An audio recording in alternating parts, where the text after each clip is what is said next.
자, 오늘은 에베소서 강론 세 번째로 들어왔습니다.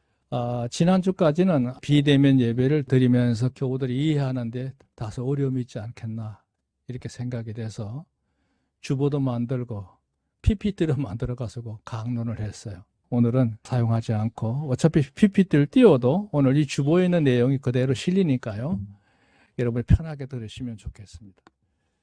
자, 이런 강론을 할 때는 특히 로마서라든지 에베소서 같은 경우에는 여기 문맥 속의 단어 하나하나 그리고 그 연결고리가 굉장히 중요하기 때문에 그냥 단순한 말로서 설명하는 데는 다소 여러 가지 문제가 있습니다.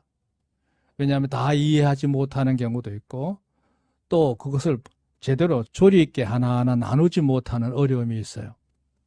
그래서 아무래도 이 에베소 강론을 할 때는 본문을 다 게재해 놓고 그 한 구절 속에 어떤 의미가 있는지 좀 더 추가적으로 제가 설명하는 방법으로 이렇게 강론을 해야 다른 잡다한 것들이 들어가지 않고 순수하게 말씀을 내 마음속에 새길 수 있는 기회라고 생각합니다. 자, 중요한 점은 오늘 제목이 그랬죠. 에베소 교회를 향한 중보 그랬습니다. 뭐 굳이 특정 지역의 이름을 붙일 필요는 없습니다만, 사도 바울이 교회를 향한 진정한 소원이라고 할까요? 간절한 기도의 제목들이 있었는데요. 그 기도의 제목을 오늘 본문 속에서 발견할 수 있어요. 오늘 특별히 15절부터 23절, 비록 구절은 한 8구절밖에 되지 않지만 이 내용을 세세히 나누어 보면 한 세 단락으로 나눌 수 있습니다. 앞서 언급한 대로 15절, 16절 한 단락, 그 다음에 17절부터 19절까지 한 단락, 20절부터 23절까지 한 단락을 나눌 수 있습니다. 오늘 여기 주보에 그렇게 얘기했죠. 사도 바울이 제3차 전도여행을 6년 동안 사역을 했는데요. 그 옆에 주보에 보시면 사도 바울이 전도여행을 했던 1차, 2차, 3차, 4차에 걸친 이 모든 과정을 그 연대선으로 정리를 해놨습니다. 1차 연도에는 한 2년 정도 사역을 했고 2차 연도에는 한 3년 정도 사역을 하지요. 그리고 3차 전도여행에는 한 6년 걸립니다. 그 오랫동안 장기간 해외에서 사역을 한 것을 알 수 있습니다. 그리고 이제 4차는 전도여행이라기보다도 제수의 몸으로 로마로 가면서 1차 연금할 때까지 한 2년 정도 기간이 소요가 되고 그리고 다시 석방이 됐다가 재차 이제 수감이 돼가지고 순교하는 연대는 빠지고요. 우선 1차 연대만 한 2년 정도 연금 생활 하다가 풀려났다가 다시 이제 기독교인들에 대한 탄압이 시작되면서 사도 바울이 이제 다시 이제 투옥이 되고 그리고 이제 순교를 하게 되는 과정인데요. 자, 어쨌든 중요한 점은 이러한 전도 여행 기간 가운데 이 에베소 교회하고 연관이 된 것은 지난번에도 설명했듯이 2차 전도 여행을 마치고 돌아오는 길에 에베소 지역을 들렸다가 거기서 한동안 머물게 됩니다. 그리고 유대인 회당에 들어가서 그들에게 복음을 전하면서 좀 더 머물면서 이 복음의 도리에 대해서 우리에게 더 자세히 알게 해줄 수 없느냐. 근데 이제 마음이 급했던 거예요. 왜냐하면 빨리 돌아가서 예루살렘 교회에 보고도 하고 전달해 줄 것도 있고 이래가지고 내가 지금 여기 더 이상 머물 수가 없으니 내가 다시 꼭 돌아오겠다. 기다려달라. 그렇게 약속을 하고는 예루살렘으로 가는 배에 오르게 됩니다. 그게 2차 전도 여행의 하나의 인연이었어요. 그러다가 이제 3차 전도 여행을 떠나면서 사도 바울이 곧바로 길리기아 다소를 거쳐서 바로 에베소 지역으로 들어가서 그곳에 가서 아주 오랫동안 머물게 됩니다. 그 3차 전도 여행에서 가장 역점을 기울였던 지역이 바로 에베소 교회입니다. 에베소 교회. 한동안 유대인 회당에 가서 이제 그들을 만나서 복음을 가르치다가 불현듯 그 마음속에 그런 걸 깨닫게 돼요. 야, 이대로 그냥 복음만 전하고 갈 게 아니라 이렇게 간절히 사모하는 이들에게 말씀을 좀 제대로 가르쳐서 정말로 이들로 하여금 복음의 사역을 할 수 있도록 해야겠다는 아마 어떤 그 마음속에 강한 그 뜨거움이 일어났던 것 같아요. 그래가지고 이제 두란노 서원이라고 하는 것을 임대를 했겠죠. 그곳에서 2년 동안 집중적으로 그 지역에서 지도자가 될 만한 사람들을 중심으로 말씀을 가르칩니다. 그 유명한 두란노 서원의 양육입니다. 그러니까 이때 길러졌던 사람들이 이제 에베소 교회를 중심으로 해서 그 인근에 있는 7교회, 에베소, 스무나, 버가모, 두아디라, 사데, 빌라델비아, 라오디게아, 그뿐만 아니라 그 주변에 골짜기마다 교회가 세워지게 되고, 그렇게 해서 지금의 터키의 서부 지역 일대가 복음화되는 역사가 일어납니다. 그 유명한 갑바도기아도 아마 이 영향을 받았을 것이라고 생각하고요. 빠묵갈레라고 하는 것도 다 역시 마찬가지입니다. 예, 그 다오디게 교회 인근이거든요. 이렇게 해서 이제 교회의 지도자들이 길러지게 됩니다. 그리고는 이제 그 에베소 지역에서 이제 데메드리오가 선동을 해서 난동이 일어나가지고 불가피하게 이제 에베소 지역을 떠나게 됐는데, 떠난 이후로 사도 바울의 마음속에는 그때 훈련받았던 그 열성적인 멤버들이 어떻게 좀 진행되고 있을까에 대한 관심은 당연히 그 교회를 세운 자로서 그 마음속에 늘 있었다고 생각이 돼요. 그러니까 오늘 여기 로마 감옥에서 연금 생활을 할 때 이제 인편으로 에베소 교회에 대한 소식을 들을 거 아니겠어요? 들려오는 소식이 보니까 너무 좋거든. 그래서 오늘 본문에 보면 이 에베소 교회에 대한 소문을 듣고 고마움을 표현하는 장면이 여기 15절, 16절에 나와요. 두 가지로 고마움을 표현하는데요. 15절, 이로 말미암아 주 예수 안에서 너희 믿음과 너희 모든 성도들의 사랑을 나도 듣고 그랬어요. 이게 무슨 말이냐 하면 사도 바울이 들었을 때에 두 가지 사도 바울을 무척 기쁘게 했어요. 그게 뭐냐 하면 이 에베소에 있는 교인들이 예수님을 진실로 영접해서 그분을 섬기는 믿음 생활로 교우들이 전부 튼튼하다는 거예요. 교회라는 게 그렇잖아요. 교회는 당연히 기본적으로 주님을 중심으로 형성된 공동체란 말이에요. 그런데 때로 이제 교회 역사가 진행이 되다 보면 교회가 주님의 교회가 아니고 인간적인 교회가 되는 경우가 많죠. 예, 그렇게 해서 한동안 우리 한국에는 그런 분쟁이 끊이지 않았던 때도 있습니다. 여기 사도 바울은 에베소에 대한 교회의 소문을 들었을 때 에베소 성도들이 예수님 안에서 믿음을 굳게 잡고 신앙으로 잘 살아가고 있다. 그런 견실한 소식을 듣고 너무 좋았던 거예요. 앞서도 언급했지만 에베소 지역은 유명한 신전도 많고요. 아주 상업의 문물이 풍성하다 보니까 사람들이 굉장히 세속적이기도 하고 그야말로 온갖 쾌락을 다 추구하는 그런 문화들이 창궐했던 지역이에요. 그들과 구별해서 일상에 과거에 했던 모든 행습을 다 버리고 예수 안에서 믿음으로 굳건히 산다는 거, 그거 쉬운 일이 아닙니다. 쉬운 일이 아니에요. 요즘 우리가 사는 풍토를 한번 생각해 보세요. 우리 주변이 이렇게 둘러보면 사람들의 살아가는 모습이 옛날하고는 완전히 그 패턴이라고 그러죠. 양상이 말이죠. 완전히 달라요. 과거에는 그래도 어느 정도 자기 절제가 있고 모든 것에 대해서 의미 있게 살려고 하는 일에 목적을 뒀다면 현대인들은 점점 지극히 감각적이고 현실적인 것에 치중하는 듯해요. 그런 풍조가 이제는 뭐 걷잡을 수가 없어요. 그런 상황 속에서 에베소 교인들이 예수 안에서 믿음으로 견실하게 살아간다, 구별되게 살아간다, 이건 쉬운 일이 아닌 거죠. 더군다나 이 데메드리오라고 하는 언장색들이 만드는 그 우상 문화가 창궐하고 있는 지역에서 예수 안에서 믿음으로 산다는 거 어려운 일이에요. 더군다나 에베소 지역에는 말이죠, 온갖 잡다한 미신뿐만 아니라 천사까지 숭배하는 풍조가 있었어요. 그래도 그들은 오직 예수 안에서 믿음으로 하나가 됐다는 거예요. 감사한 일이에요. 그러니까 우리가 여기서 한번 꼭 짚고 넘어가야 될 거, 우리가 이 시대 속에서 꼭 가져야 될 거, 예수님을 제대로 영접한 자로서의 믿음이 견실하고 건강한 자들에게를 주의 이름으로 축원합니다. 이게 참 중요한 거예요. 그래서 설명했죠. 우상과 세상의 탐욕스러운 성업의 환경에서도 인간적인 모든 정욕, 그 모든 바램, 그 모든 욕구들 다 내려놓고 예수님을 제대로 섬기기 위해서 하나가 됐던 교회가 에베소 교회입니다. 에베소 교회. 그 에베소 교회 가면요, 제일 좋은 자리에 에베소 교회가 있어요. 지금도 그 유적이 그대로 남아 있습니다. 그 교회 바닥에 가면 십자가 된 모양으로 된 침례탕도까지 있어요. 두 번째 뭐냐?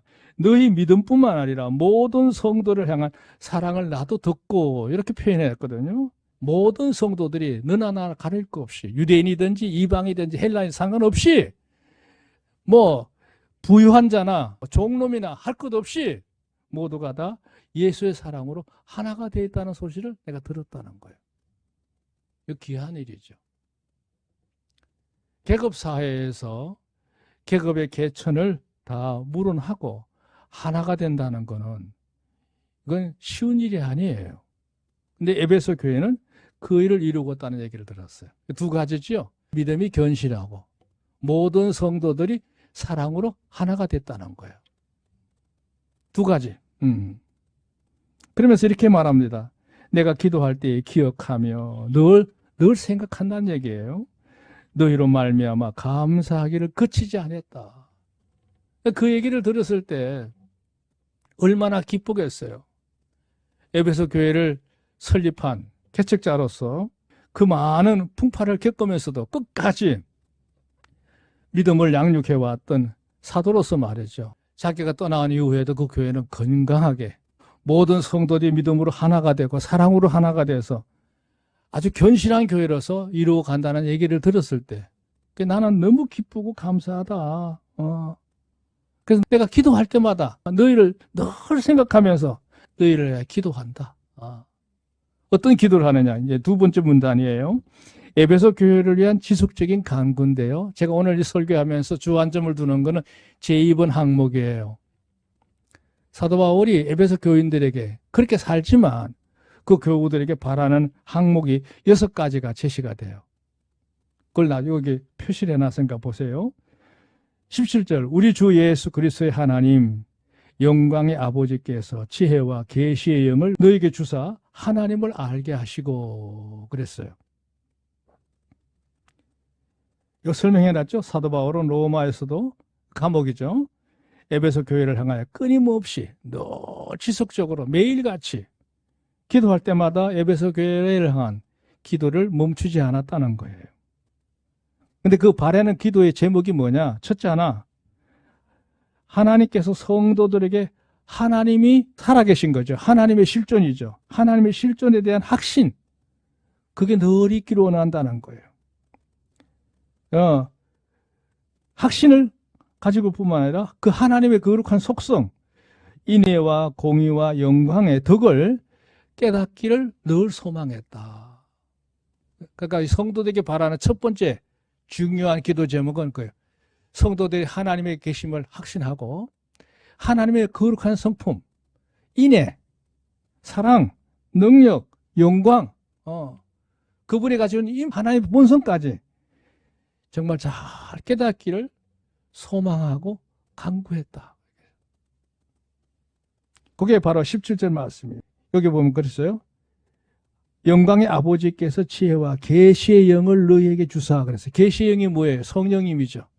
성령의 역사를 통해서 너희가 하나님의 살아계심에 대한 확신과 더불어서 하나님이 가지고 계신 그 거룩한 속성, 능력, 영광 바로 깨닫기를 원한다.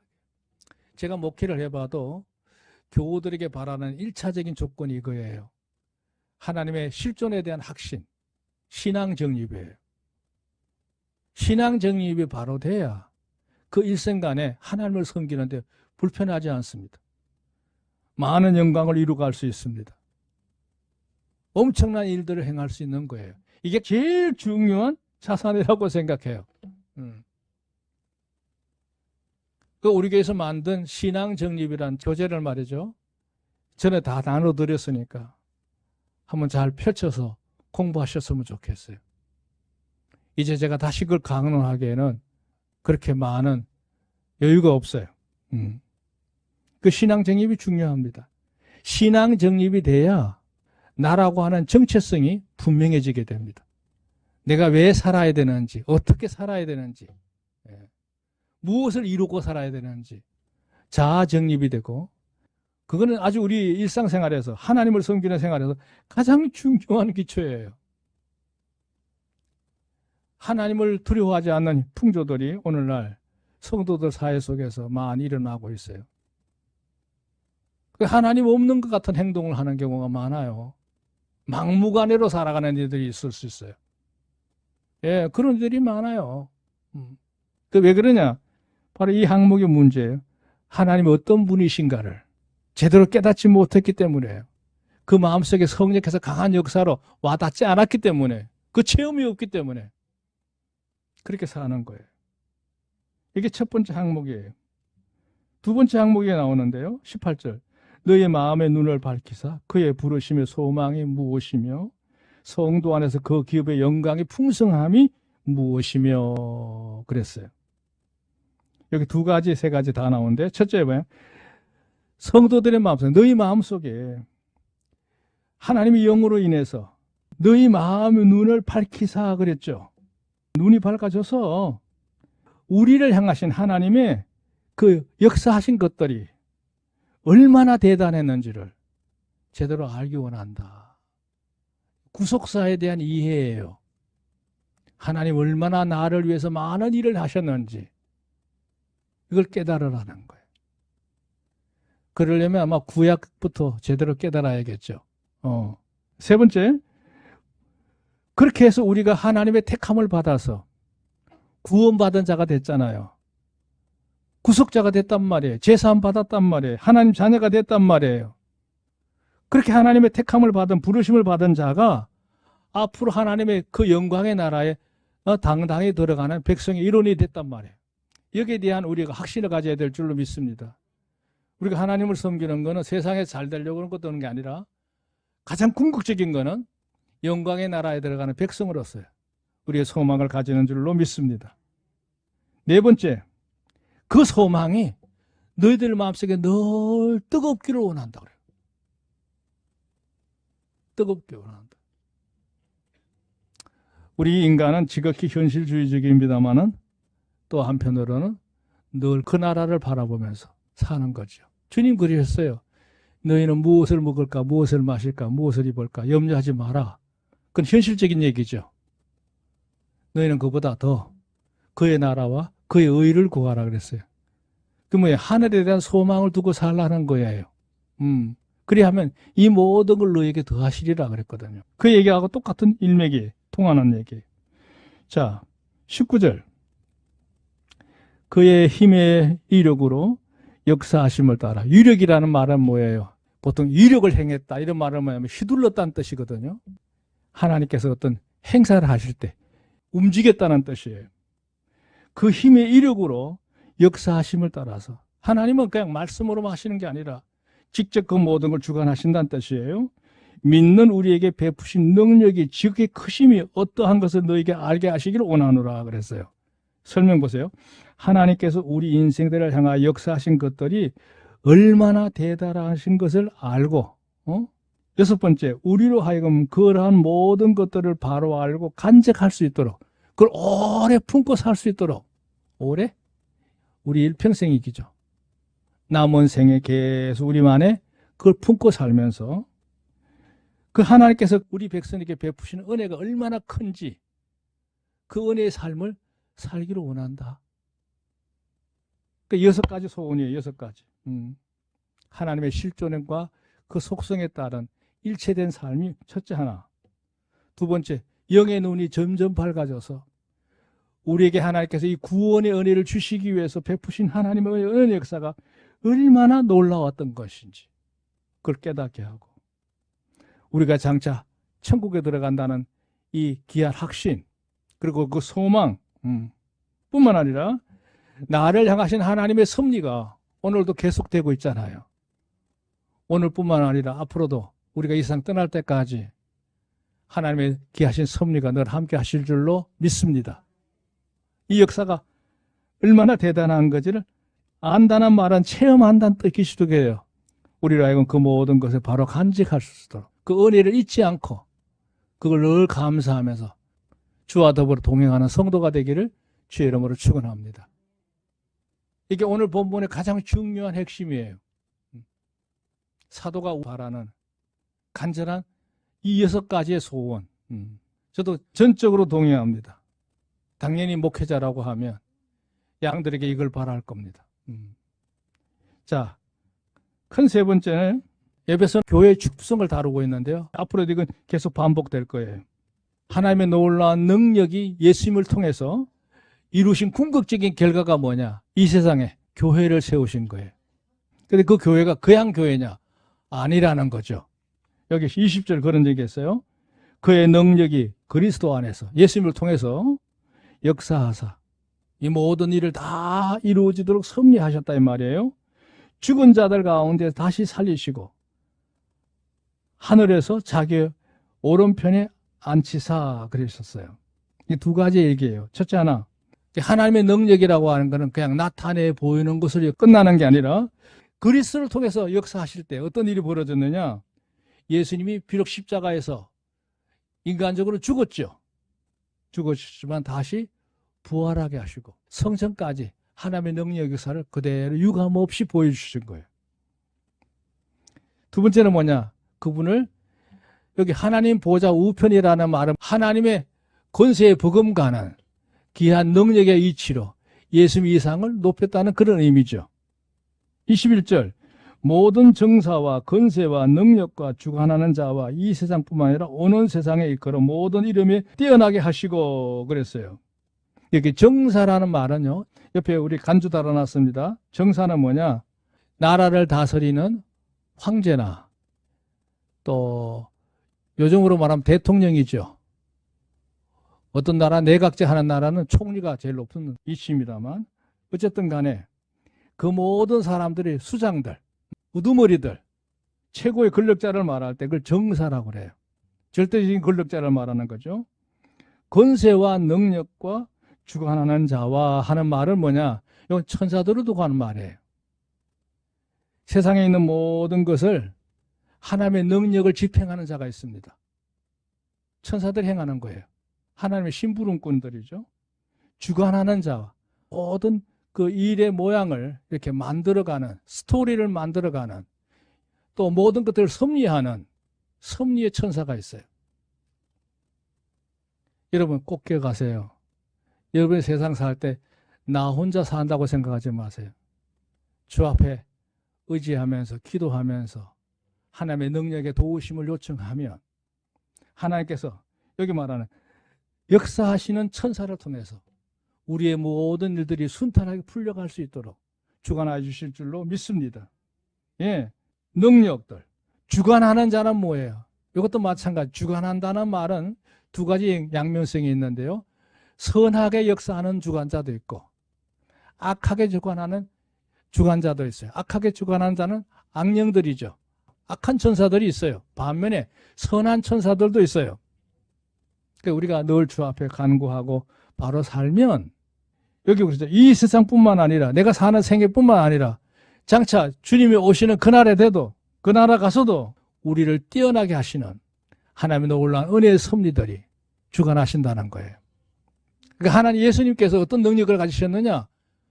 바로 정사와 능력과 그 모든 주관한 자들을 그들보다 위에 계신 분이다. 우리가 섬기는 예수님은 그냥 적당한 분이 아니에요. 하나님은 하나님 보좌 우편에 앉히셔서 세상의 모든 것을 주관할 수 있는, 통치할 수 있는 그 권력의 이위에다가 주님의 나사를 높이셨다는 걸 말하죠. 그러면서 이렇게 말합니다. 또 만물을 그 발 아래 복종케 하시고 그를 만물의 교회의 머리로 주셨느니라 그랬어요. 여기 두 가지예요. 그 모든 걸 다 그분 발 아래 두셨을 뿐만 아니라 예수님은 교회를 세우셨어요. 교회를 세우셨어. 그리고 주님이 그 교회의 머리야, 머리. 머리가 뭐예요? 중심이란 뜻이기도 하고 제 첫 번째 자리라는 뜻이기도 하죠. 주인이에요, 주인. 몸된 교회의 주인은 바로 예수님이신 줄로 믿습니다. 이 중요한 거예요. 교회의 머리를 주셨느니라. 근데 그 교회의 축복성이 뭐냐? 그게 23절인데, 교회는 그의 몸이니. 그 얼마나 놀라운 분이에요. 아까 말했죠? 예수님의 이치가 대단한 분인데, 그분의 몸된 이 교회, 교회의 머리이기도 하지만, 교회 자체가 주님 몸이야. 우리는 그 몸에 속한 각 지체들이죠. 지체들이에요. 그래서 성도와 주님은 하나가 된 거예요. 일체다 이거죠. 따라합시다. 주님과 성도는 하나이다. 일체가 됐다는 거예요. 가까운 관계를 말해요. 불가분의 관계. 절대로 나눌 수 없는 관계. 이 관계가 바로 주님과 성도의 일체적인 관계다 이거죠. 그러면서 이렇게 말해요. 끝에 가서 만물을 충만케 하시는 자의 충만이니라. 요즘 봄이 오니까 나뭇가지에서 죽은 줄만 알았더니 움이 터서 파릇파릇 싹이 나고 있습니다. 그래서 제가 3월달 들어와서 여러분 카톡에다가 모든 나뭇가지 움 터는 모양을 자꾸 계속 올리는 이유가 그거예요. 봄나무가 대단하죠. 이제 좀 있으면 이제 실록이 우거지게 되고 온 산천이 또다시 굉장한 웅성그림이라 할까요? 큰 역사가 일어날 겁니다. 그 모든 걸 만물을 역사하시는 그 역사가 바로 주님의 건세 아래 있음을 믿으시기 바랍니다. 그 건세가 중요한 점 요거예요. 충만케 하시는 자의 충만이니라. 한 말은 뭐냐면 그 충만함이 교회 안에 있다는 거예요. 이 교회를 이루고 있는 우리 성도들, 우리 지체들에게 가정마다, 개인마다, 그 모든 현장마다 충만의 역사가 오래 이루어지기를 주의 이름으로 축원합니다. 그 충만이 우리에게 있다. 자, 마지막 최종 결론이라고 할 수 있는데요. 저는 이렇게 한번 얘기를 해봤어요. 옆에 간주 보세요. 하나님 능력의 최고의 표현은 그리스도와 교회다. 하나님이 대단한 분인데 그 대단한 분을 어떻게 우리가 알 수 있느냐? 예수님을 통해서 이루신 구속의 놀라운 이 은혜뿐만 아니라 온 세계 방방곡곡에 몸된 제단을 세우시고 주님과 하나 될 수 있는 이 성도들의 공동체의 교회를 세우시고 주관하시는 분 아니에요? 이게 하나님의 능력의 최고치예요. 뿐만 아니라 보세요. 그리스도는 예수님을 개인적으로 볼 때 하나님의 사랑이 어떠한 건지 또 하나님의 말씀을 따로 사는 것이 무엇인지를 순종하는 것, 또 하나님의 사랑과 그 순종 안에 살았을 때 이루는 영광이 얼마나 대단한 건지 그거를 우리에게 몸소 보여주신 귀한 모본인 줄로 믿습니다. 그걸 완성하신 분이라 이거예요. 이게 오늘 말씀의 총결론이에요. 하나님의 능력의 최고의 표현은 그리스도와 교회다 이거예요. 그리스도를 통해서 교회의 열매를 맺은 거예요. 그러면 그리스도는 뭐냐?